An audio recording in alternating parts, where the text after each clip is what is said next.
சோழர் பாண்டியர்லாம் அரசாண்ட காலங்களில் போருக்கு போயிட்டு வர போர் வீரர்கள் வீட்டுக்கு திரும்பி வந்ததுக்கப்புறம் அவங்க அம்மாவோ இல்லை மனைவியோ அவங்களுக்கு கொடுக்குற முதல் சாப்பாடு பச்சை பயிறு வச்சு கஞ்சி தானா.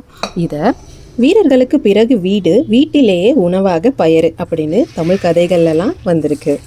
இதே சோழர் பாண்டிய மன்னர் அரசாண்ட டைமில் கோவில்கள்லையும் நெய்வேத்தியம் இந்த பச்சை பயிர் வச்சு நிறைய நாள் பண்ணுவாங்க.